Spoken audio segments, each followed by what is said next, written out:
சக்தி பராசக்தி. என் அன்பு தங்கமே, நீ உயிராய் நேசிக்கும் உறவை பற்றிதான் ஒரு முக்கிய செய்தியை உன்னுடன் பகிர்ந்து கொள்ள இப்பொழுது நான் வந்திருக்கின்றேன். இதை முழுமையாக கேள் தங்கமே. நீ உயிராய் நேசிக்கும் ஓர் உறவை இப்பொழுது பிரிந்து இருந்தாலும் அவருடன் சேர்ந்து இருந்தாலும் ஏதாவது ஒரு பிரச்சனை வந்து கொண்டே இருக்கின்றதே. துன்பங்களை மட்டுமே அனுபவித்துக் கொண்டு இருக்கின்றேன். இன்பத்தை தாண்டி துன்பங்களை மட்டுமே உன்னுடைய வாழ்க்கையில் பெருகி உள்ளது.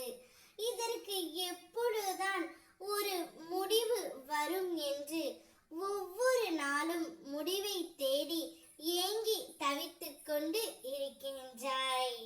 ஒவ்வொரு பேருக்கும் ஒவ்வொரு விதமான பிரச்சனை இருக்கின்றது. சில குழந்தைகளுக்கு என்னுடைய துணை என்னை புரிந்து கொள்ளவில்லை, அடித்து துன்புறுத்துகிறார் என்று புலம்புகிறார்கள். மற்றும் சிலர் என்னுடைய துணை தீய பழக்கத்திற்கு அடிமையாகி விட்டார் என்றும் புலம்புகின்றார். இன்னும் சில குழந்தைகளோ அவர்கள் துணையை பிரிந்துவிட்டு உற்றார் உறவினர் பேச்சுக்கு இடம் கொடுத்து கஷ்டத்தை மட்டுமே அனுபவித்து கொண்டு இருக்கிறார்கள். இவை யாவற்றையும் நான் கண்டு கொள்ளாமல் இல்லை தங்கமே.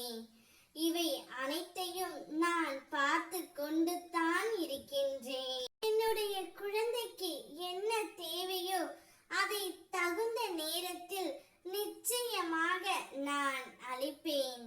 ஒரு தாய்க்கு மட்டுமே தெரியும் ஒரு குழந்தைக்கு என்ன வேணும் என்று. என்னுடைய துணையை பிரிந்து நீ மிகவும் கஷ்டப்பட்டு கொண்டு இருக்கின்றாய். அது எனக்கு தெரியும் தங்கமே. நீ உயிராக நேசித்த உறவு உன்னை புரிந்து கொள்ளவில்லையே என்று நீ தினமும் அழுது கொண்டு இருக்கின்றாய். கவலைப்படாதே. உன்னுடைய துணையிடம் உன் அருமை புரியும்படி உன் அம்மா நான் செய்கின்றேன்.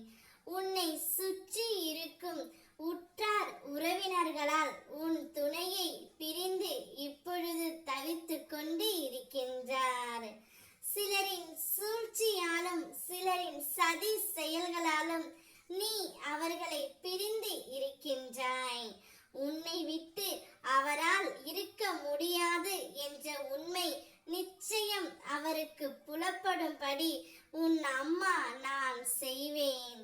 அவரை உன்னிடமே கொண்டு வந்து நான் சேர்ப்பேன். இது என்னுடைய கடமை. நிச்சயம் நீ நன்றாக வாழ்வாய். ஓம் சக்தி பராசக்தி.